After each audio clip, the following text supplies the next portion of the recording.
Percy Bysshe Shelley. Now we got into the romantic poets, and unlike the metaphysical poets, they were young and hot. They were Keats, Tennyson, Browning. They were lovely. They were these pretty gentle men who wafted around the Lake District, living off their trust funds. Here is a graphical representation of the physical image. And I'm going to show you on the next slide in that the actual an Egyptian ruin, which is said to have inspired the person who spoke to Percy Bysshe Shelley. So did your teachers talk to you about Charles III and Ozymandias? Anybody? Yes, ma'am. I learned about Ozymandias. So the king at the time, in the sort of early to mid 1800s, was Charles III, and he was not liked. He started lots of wars.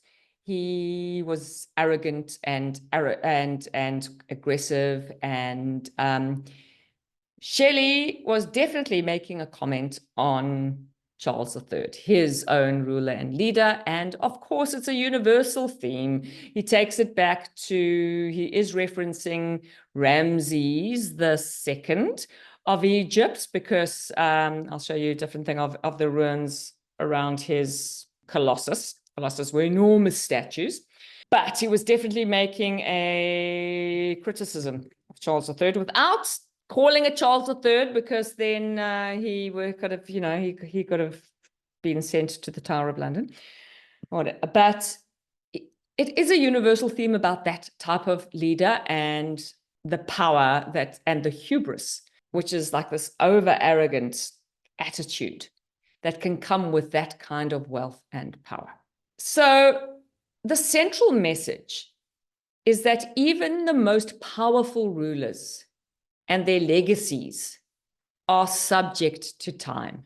So it's a powerful commentary or meditation on the fleeting nature of power, as well as the importance of humility. Because one thing's for certain, no matter who's in power, it's not going to last. There will be somebody else who takes over from them. In the sonnet, Shelley's speaker encounters a traveler from an antique land. And the traveler describes the wreckage of a colossus. So, as I said, Colossus were these enormous statues that they made of a great pharaoh statue. He not only notices like how the parts of the statue stand in the sand, but also depicts the surroundings, right? And you've got this worn out, broken statue in the middle of this barren desert. And it shows the futility of human endeavor and human actions, because time and nature are way more powerful and enduring than anything that humans can do and build in their lifetimes. Themes of impermanence of power, fate, inevitability of any ruler's fall, either to be voted out, defeated in battle, or die. There's an extended metaphor throughout the entire poem, okay? So around the traveler is the desert. Nothing's green or growing. The land is barren. But the statue is boasting of the accomplishments the civilization had in the past. And I mean, the desert is symbolic of the fall of all empires. Nothing powerful and rich does or can ever stay that strong forever. All empires fall. So the metaphor is made even more commanding because Shelley is using an actual ruler, right? He alludes to, an allusion is a figure of speech where you are referencing another well-known bit of literature or more mythology or history. So he's alluding to a powerful ruler in ancient Egypt. He's alluding to Ramses, and that's not even that important. He made up the word Ozymandias, but he's just to sound exotic, to show that even somebody that is all powerful within their region will eventually fall. Okay, the devices that are used. It's good for all your poems, by the way, if there's a strategy that you're going to do, if you are going to look over your notes tonight, have a look at what figurative devices appear in each of the poems. So in this, obviously, enjambment, which you all know, when a line carries on to the next, alliteration, metaphor, there's irony, synecdoche. Do you know what a synecdoche is? Anybody know what synecdoche is? Isn't it when you refer to a whole thing by We referring to don't know, only a ma'am. part of it? Yeah, exactly. So if you go, when you're talking about the directors of a company and the bean counters, you call them the suits. Oh yeah, here come the suits, right? The hand of the law, please. In this case, they say hand and heart. They're talking about the hand that fed them the heart. They're talking about the whole pharaoh, but he's using just that part, like the eye of whoever. Actually, Ozymandias, King of Kings, in the Greek historian Diodorus Siculus's Bibliotheca Historica, he wrote it. He mentioned Ozymandias, King of Kings, in inscription. So he is referencing an actual thing. But it doesn't matter because the universal theme stays whether you are familiar with the illusion or not. Let us have a look. The image that you see in the background here is of a real colossus that has fallen in the desert. There's a clearer image of it on the next slide. I met a traveler from an antique land who said, 2 vast and trunkless legs of stone stand in the desert. And then he says a whole lot more, which is not being quoted, and it's shown by the ellipses, right? Near them on the sand, half sunk, a shattered visage lies, whose frown and wrinkled lip and sneer of cold command tell that its sculptor well those passions read, which yet survive. Stamped on these lifeless things, the hand that mocked them and the heart that fed. And on the pedestal, these words appear. My name is Ozymandias, King of Kings. Look on my works, ye mighty, and despair.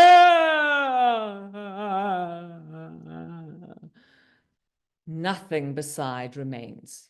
Round the decay of that colossal wreck, boundless and bare, the lone and level sands stretch far away.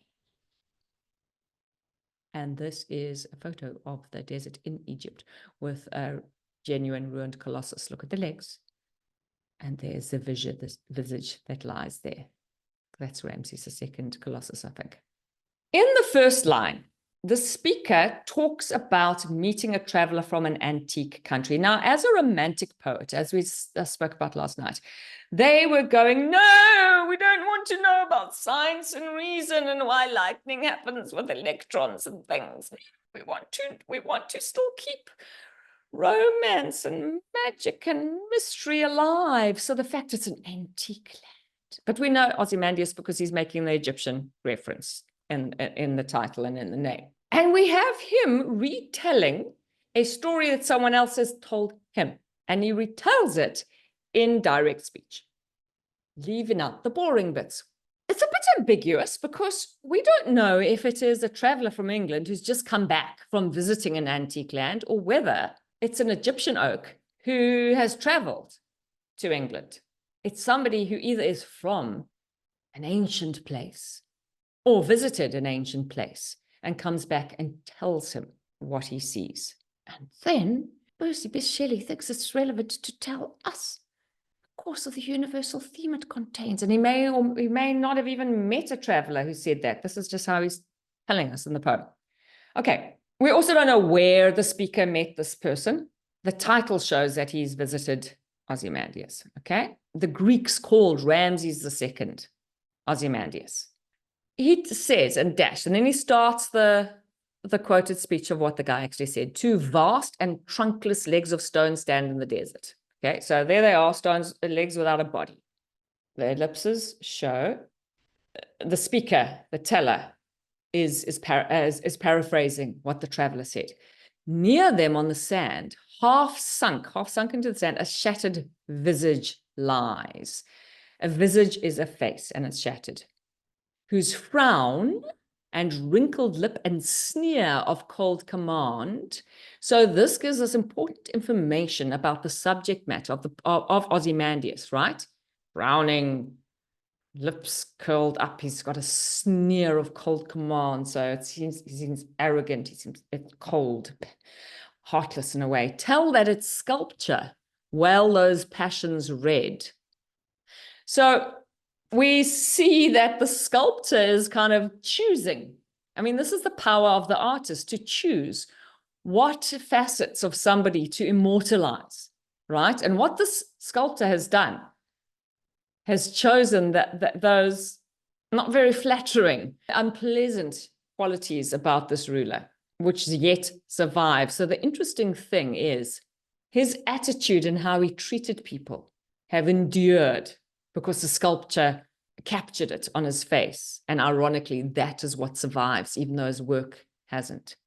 Stamped on these lifeless things, the hand that mocked them and the heart that fed. And this is a dichotomy. A dichotomy is where we have, it feels like a contradiction, right?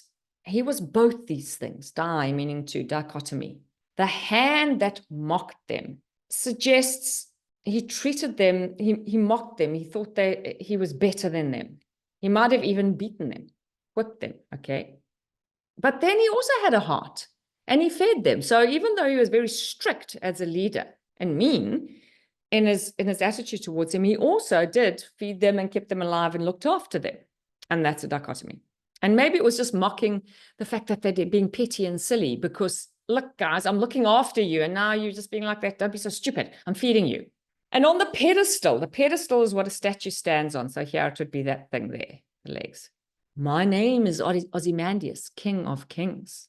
The statue is proclaiming to itself. And look on my works, ye mighty, and despair. And at the time, the Colossus at the entrance to his kingdom would have seemed quite like anybody traveling across the desert in the caravans of camels would have come across this and thought like, whoa, quite the king lives here. And he's not just a king, he's king of kings. He's king of all the kings. I am the best king of all, the most powerful.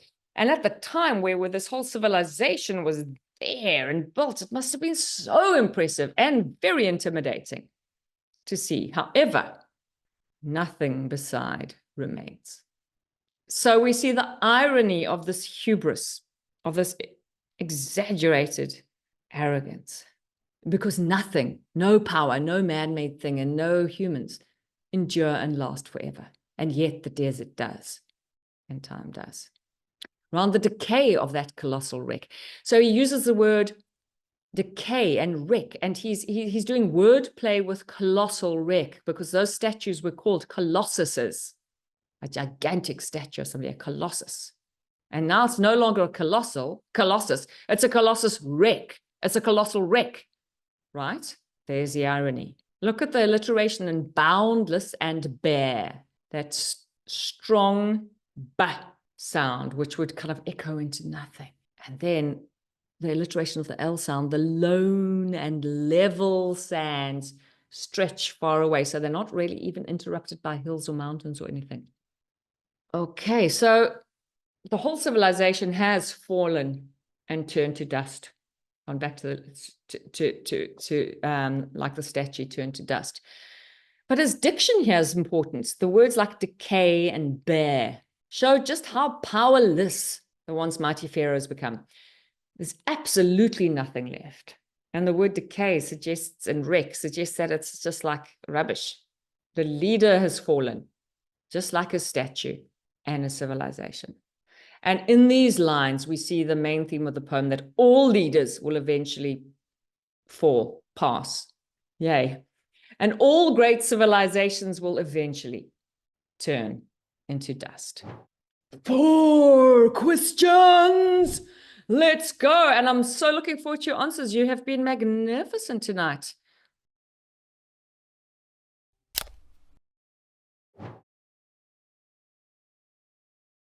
Okay, so a sonnet is usually a love poem. What does this choice of form suggest about the poet's view of people in authority? Substantiate your answer with specific reference to the text. Okay, what did you say? Who do they love? Who are they in love with? Okay, I'll try my best to answer this. The fact that it is usually a love poem adds to the irony of the poem, because the poet is very critical of the ruler and his tyrannous reign. This is shown through the poet referencing his cold command, wrinkled lip, and sneer. Okay, so I'm going to ask you, you can veer from what you discussed, all right? These are challenging questions, all three of them, okay? So I want you to just think now, Caroline, think about hubris and the narcissistic nature of that kind of leader. What might he be suggesting about rulers like Ozymandias? Suggests that And George III. Suggests that they are in love with themselves. Yes. And very egotistical. Yes, definitely. And so in love with themselves. And there is the hubris. And then the irony of the rest of where your group was going. The point is the artists saw through him and understood what endures and what doesn't. But certainly, yes, the hubris, the self-love. Okay. What might the mixture of two sonnet forms represent in relation to the theme of the poem? Group 2. The beginning starts off as a Petrarchan sonnet, I believe. Yes. And then it shifts to a Elizabethan sonnet. Yes. This shows the change in time periods almost, which links back to the theme of how time has destroyed the statue of Ozymandias. Well, that's not the theme. That's a fact that's described. What's the theme that's shown? The fact that time has destroyed the statue of Ozymandias shows in a more universal way that? Like fate, like everything will crumble eventually. Yes. Absolutely. All made things like kingdoms, statues, rulers, even sonnet forms will never endure permanently. Good. Excellent. Number 3, what point does Shelley make about the role of artists in preserving history? In line 6, tell that its sculptor, while those passions read, indicates how the sculptor captured the arrogant and cruel nature of Ozymandias and still survived yet stamped on these lifeless things, emphasizes how the artist's work survived, and ironically, Ozymandias' empire did not. This emphasizes how artists can accurately immortalize history, even if nobody remains around to tell it. Excellent. You would have got all your marks there. Another dimension that you could add to that answer is artists don't simply relay the facts of who, what, where, and when. They also can give us insight into the subtleties like people's characters and personalities. Number 4, identify and explain the dichotomy in Ozymandias' nature. What figurative device is used in the poet's illustration of this dichotomy? Ozymandias is shown as a dichotomous leader through the use of synecdoche. By referring to Ozymandias as the hand that mocked his people, that was a quote, the hand being a symbol of discipline, it shows that he is strict and cold towards his people. But this is followed by referring to him as the heart that fed, the heart being a symbol of love and compassion. This shows that he does care about his people as he looks after them. Very, very good. Good. And make sure they don't starve. Nice. Okay. I've just put guidelines for these answers here, as you'll see when you get there.